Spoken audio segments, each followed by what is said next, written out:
So, hello everybody, I'm Kevin and I'm here today with Alasdair, one of our designers, and today we're going to talk to you about one of our new products, which is the ZIP96 for Raspberry Pi Pico. So I've got one here, but we'll show you in a nice close-up and more details in a minute.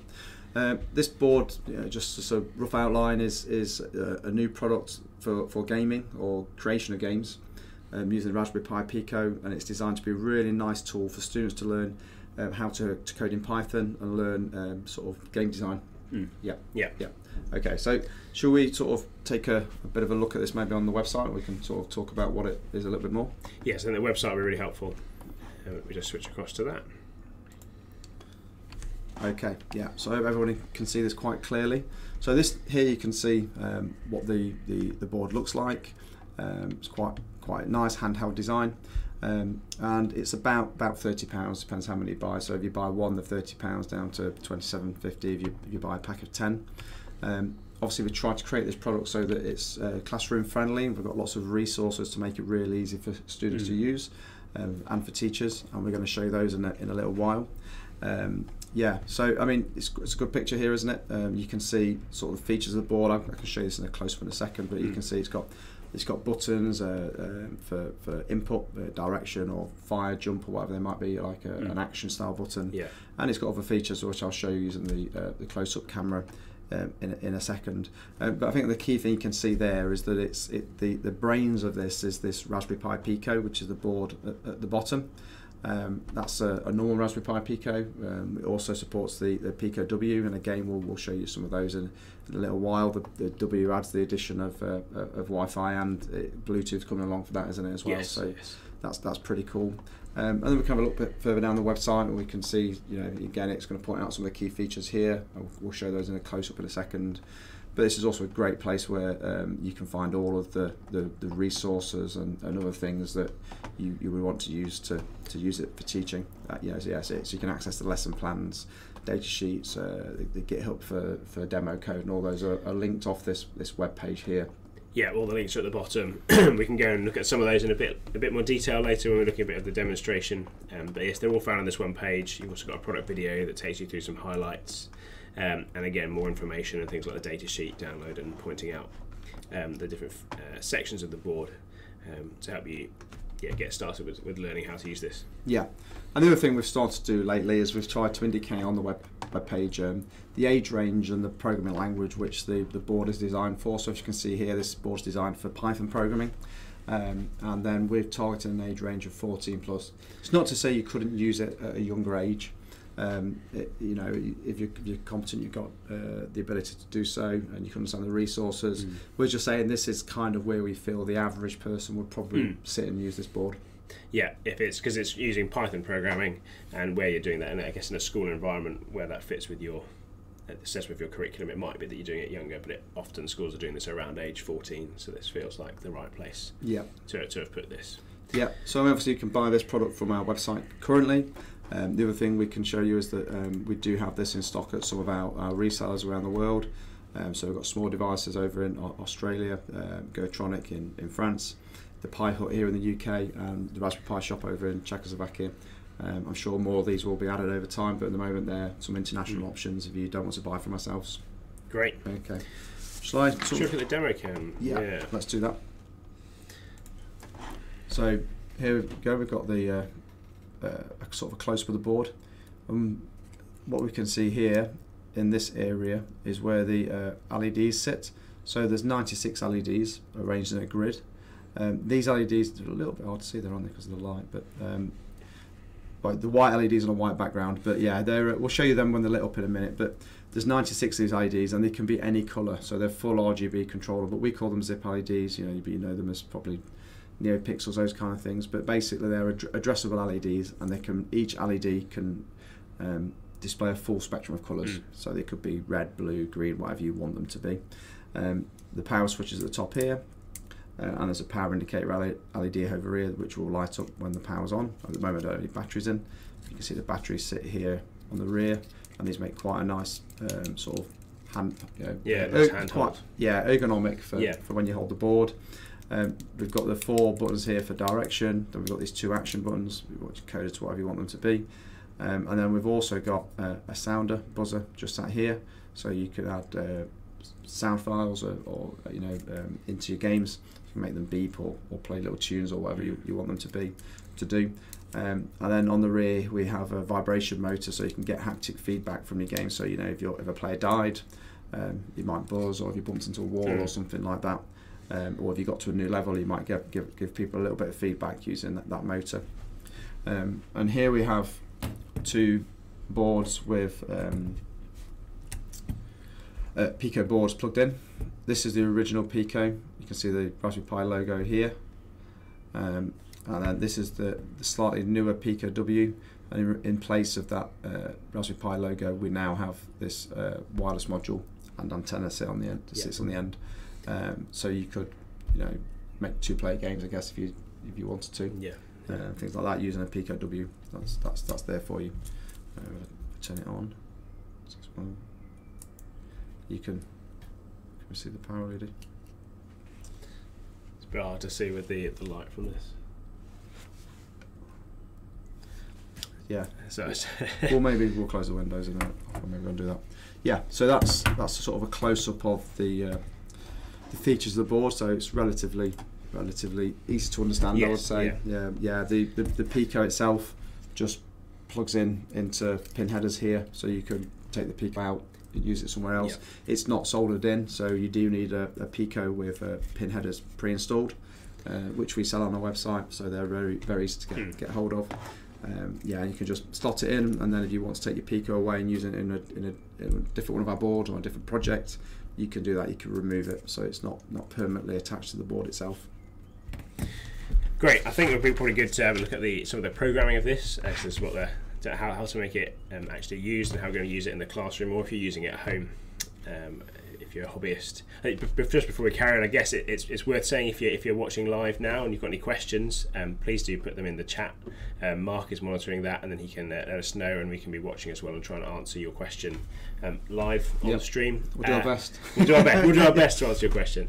Or if you're watching later on, then again put a comment, and one of the team who's monitoring the YouTube channel will try their best to answer that question, or feed it through to one of the tech team that I'm part of, and we can try and answer those questions for you. Yeah. But yeah, let's have a look at the programming of this. And if I just flip back to the web page again, if I scroll to that bottom bit that says the resources section, we've got a few different bits here. We've got a link that takes you to the GitHub repo. That's where we store all the code files related to this board. I can open that in a minute. We've also got a couple of downloads. One of them's just for a game, an example game that we had, that you can just to get started with, just with using your ZIP96, and we've also got some lesson plans as well, which I'll look at. That's for, I guess, using the classroom to take you through designing a game. It's got curriculum links, not just for the UK but globally as well, and that's been looked through by a teacher here in the UK to check that things are as they should be for the classroom. So we hope that's a really good resource for your computer science lessons. But let's go look at the GitHub repo just for a start. You see it'll take you here. This is for MicroPython.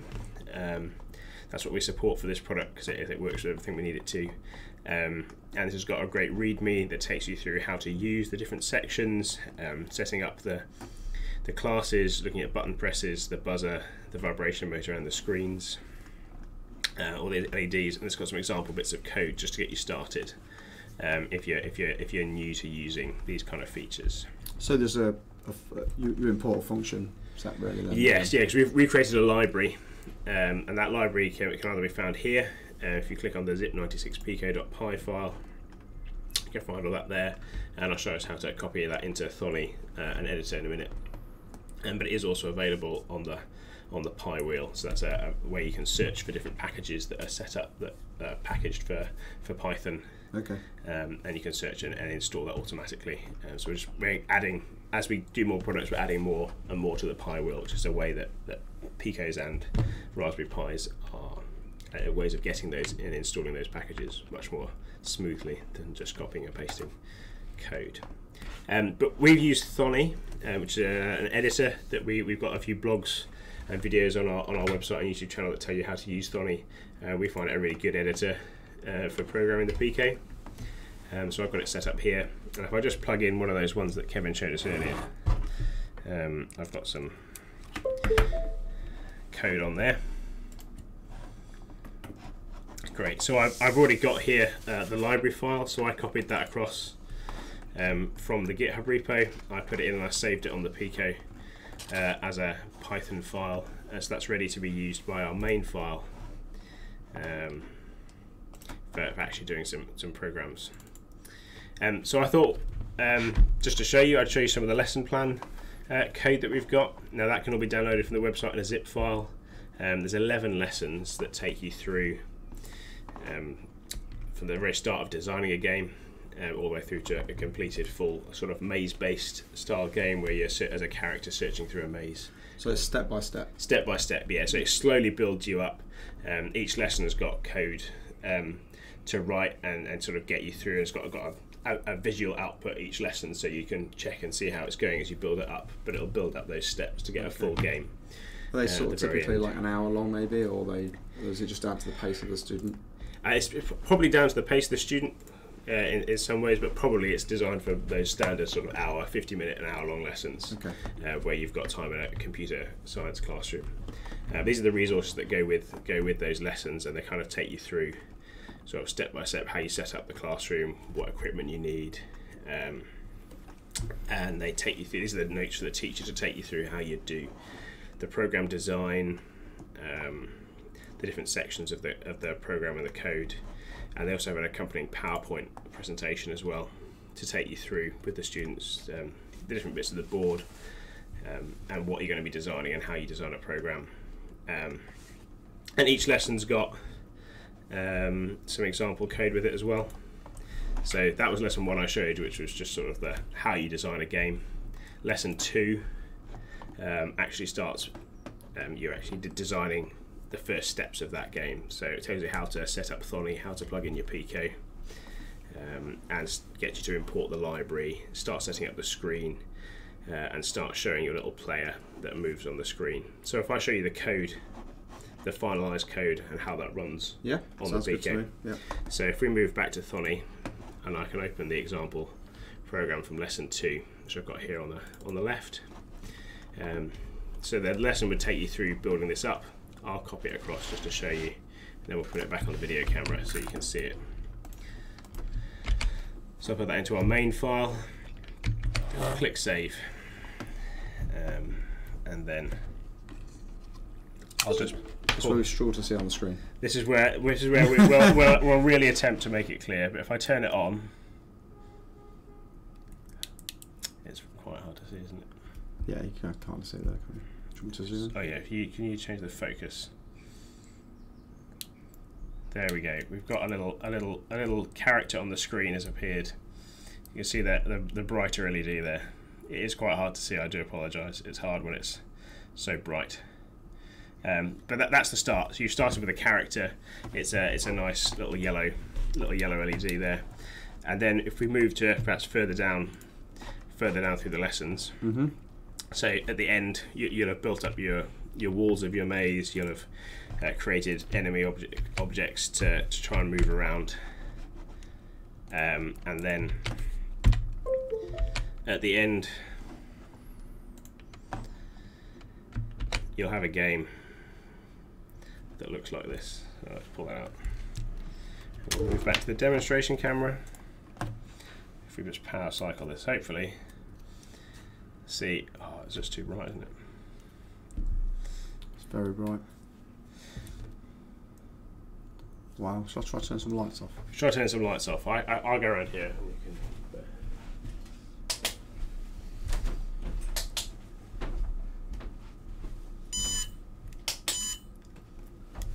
Any better? No, it's very hard to distinguish. Very hard to see. It was just daylight bright. Oh. Shame you can't see it in real life. Does it show this kind of on the video? We've got our product video on the web page. I can see it really clearly. Honestly, it's really, really good. Let's have a look and see.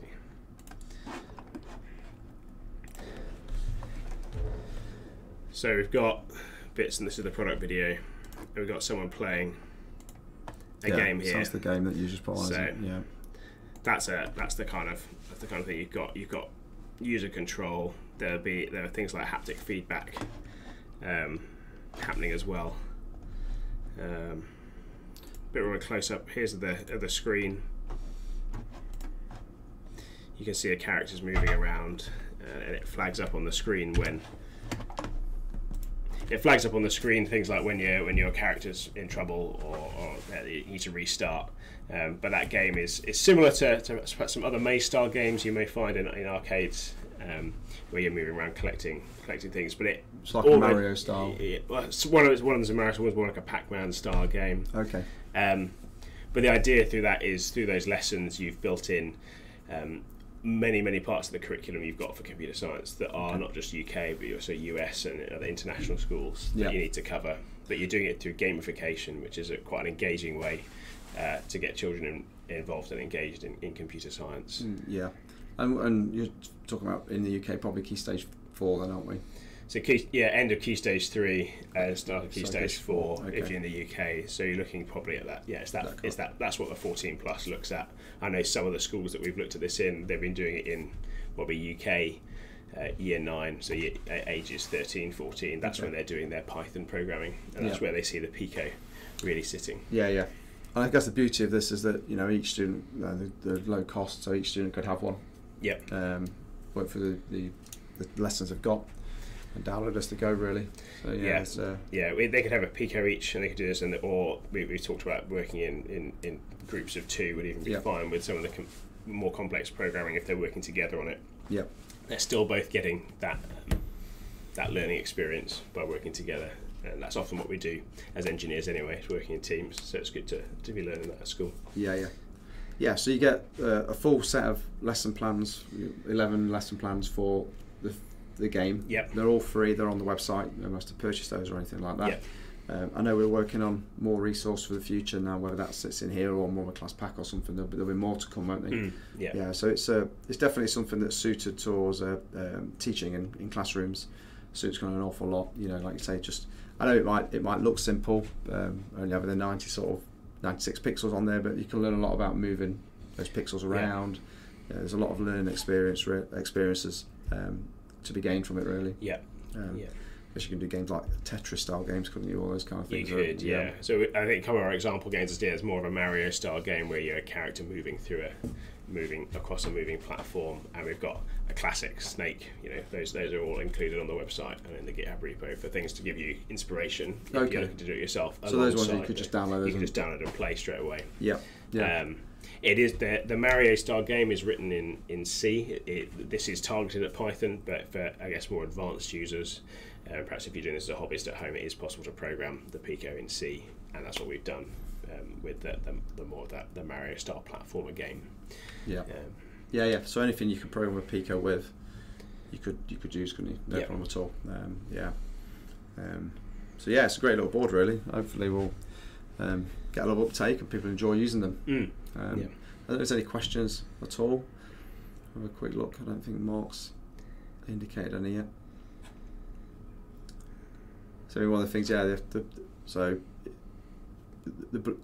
so with the Pico, they're bringing out Bluetooth support, aren't they? Which is going to be a new thing. Yeah, in the last few days. I think it's like a beta version at the moment. Yeah. I'm sure that will change over time.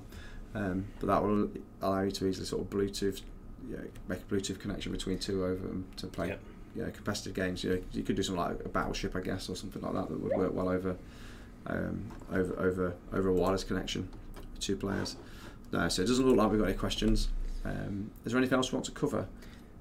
I think that's all. I think we've covered all the features. We talked about we have done 2-player game setup with this using the Wi-Fi, which is currently available and in a stable release. But the Bluetooth brings that a bit of extra wireless connectivity as well. So we're doing some testing and checking with that. So I'm sure it'll be coming soon. I guess the wireless connectivity. The other option is you could then not use the screen and wirelessly connect to something like one of our autonomous buggies for Pico. So that's an extra use of this as a remote control device. So great. Well, unless you've got anything else to add? I think that's all. Thank you. Brilliant. Well, thanks for tuning in, everyone, or catching up later in time on YouTube. As Alice said earlier, if you do have any questions, please put them on YouTube. One of our team will do their very best to answer them in the best way we can. And we'll have more of these tech talks coming up in the future, so please stay tuned. Great. Thanks very much. Bye-bye. Thank you.